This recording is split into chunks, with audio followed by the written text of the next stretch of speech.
Assalamualaikum warahmatullahi wabarakatuh. Bismillah walhamdulillah wassalatu wassalamu ala rasulillah wa ala alihi wa sahbihi wa man wala.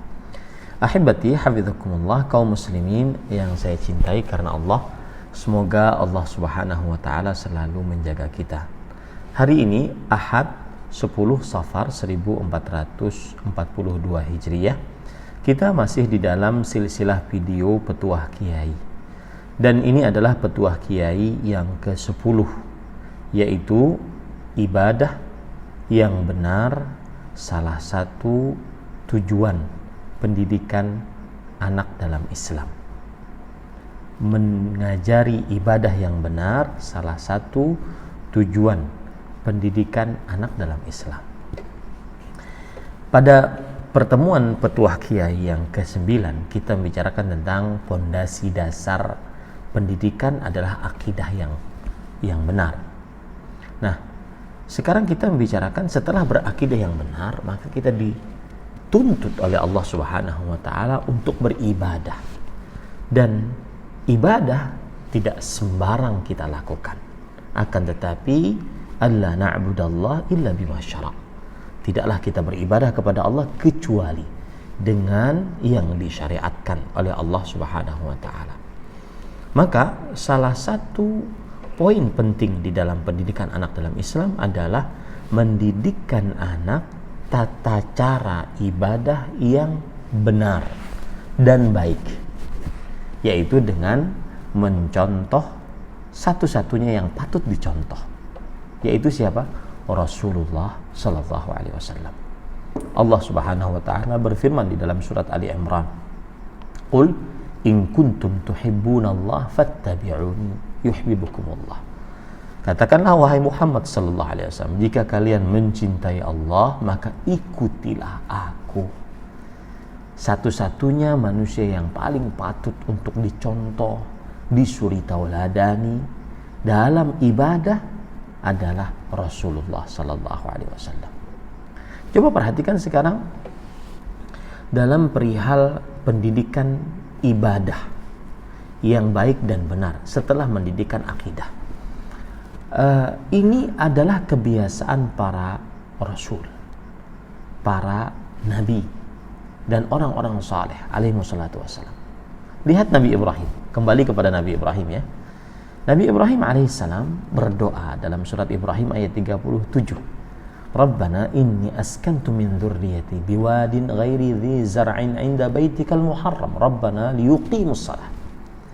Wahai Rabb kami, sesungguhnya aku letakkan keturunanku di sebuah lembah yang tidak ada tanaman di samping rumahmu yang suci, yaitu di sini adalah Ismail dan Hajar alaihissalam. Diletakkan oleh Nabi Ibrahim.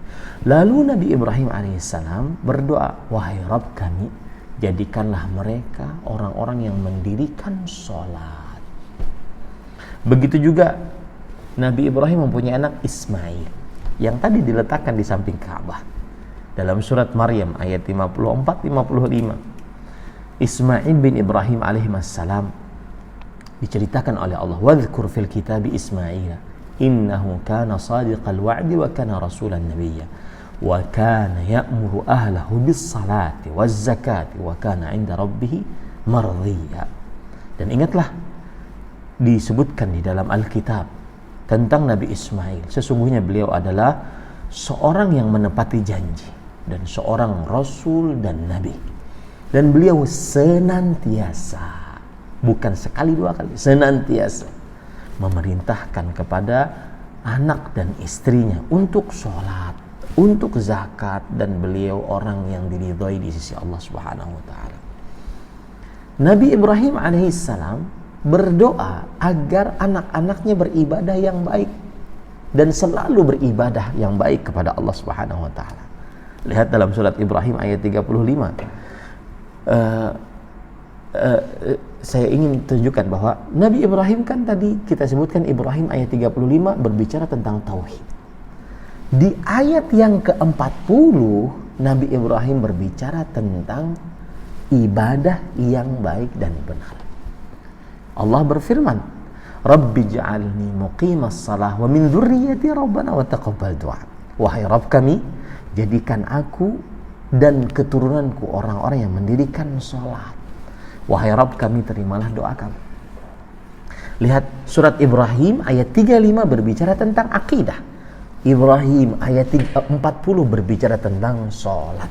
Ini menunjukkan ada keterkaitan. Setelah pendidikan akidah sebagai pondasi dasar akidah, pondasi dasar dalam mendidik anak di dalam Islam, maka diajarkan ibadah yang benar. Lihat lagi Luqman di dalam surat Luqman ayat 13. Tadi menceritakan tentang inna syirka la dzulmun azim. Sesungguhnya kesyirikan adalah kezaliman yang sangat besar. Pendidikan dasar akidah sebagai pendidikan dasar Islam terhadap anak-anak kita. Di ayat yang ke-17, 13, kemudian 17. Lihat wasiatnya Luqman alaihi salam kepada anaknya. Ya bunayya, aqimis shalah. Wahai anakku sayang, dirikanlah salat. Mendirikan sholat tidak sama dengan hanya sekedar mengerjakan. Mendirikan sholat berarti memperhatikan waktunya, dikerjakan tepat pada waktunya. Kemudian mendirikan sholat berarti mengerjakannya sesuai dengan petunjuk yang ditunjuki oleh Allah Subhanahu wa ta'ala. Mendirikan sholat berarti hadir hati, paham apa yang dibaca saat sholat tersebut. Ini berarti para nabi, para rasul, orang-orang saleh alaihi salatu wasallam sangat perhatian setelah pendidikan akidah yang benar, maka mereka mendidikkan ibadah yang benar sehingga ibadah tersebut diterima oleh Allah Subhanahu wa taala. Nabi kita Muhammad sallallahu alaihi wasallam apa kabar? Lihat di dalam hadis riwayat Imam Abu Daud dari Amr bin Shu'aib, dari bapaknya, dari kakeknya, Rasulullah sallallahu alaihi wasallam bersabda, "Muru awladakum bis-shalah wa hum abna'u 7 sinin wadribuhum 'alaiha wa hum abna'u 10 sinin wa farriqu bainahum fil madaji'." Yang artinya, perintahkan anak-anak kalian untuk mengerjakan salat ketika mereka berumur 7 tahun. Baru mumayyiz, baru paham mana yang baik, mana yang benar, mana yang panas, mana yang dingin, mana yang sholat, mana yang tidak sholat. Ya, wadribuhum 'alaiha, dan pukul mereka kalau tidak sholat ketika mereka berumur 10 tahun. Ini perhatian Nabi Muhammad SAW tentang ibadah yang benar kepada Allah Subhanahu wa ta'ala. Makanya dengan mendapatkan pelajaran seperti ini, seorang Abdullah bin Abbas yang di zaman Rasulullah masih ghulam, masih anak muda, beliau mengatakan, lam yu'dzar ahadun fi tarki dzikrillah illa man ghalaba ala aqlih. Tidak ada uzur untuk seorang pun di dalam meninggalkan sholat kecuali yang hilang akalnya. Lihat di sini pelajaran tentang ibadah yang benar menancap ke dalam hati anak-anak, menunjukkan bahwasanya salah satu concern pendidikan anak di dalam Islam adalah mendidikkan ibadah yang benar sehingga diharapkan diterima oleh Allah Subhanahu wa taala.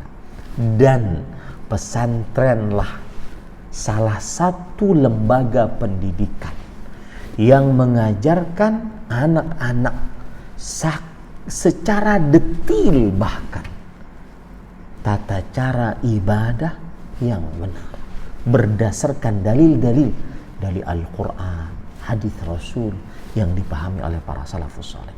Para santri sangat dididik dengan rinci bagaimana tata cara beribadah yang benar kepada Allah Subhanahu wa taala, dimulai sholatnya, puasanya, zakatnya, hajinya, tata cara membaca Al-Qur'annya, ya, berzikirnya, berdoanya, ibadah-ibadah, baik ibadah yang lahiriah ataupun ibadah hati, seperti bersyukur, tawakal, berharap, rasa takut, ya, semua diajarkan di pesantren dengan rinci, penuh dengan dalil.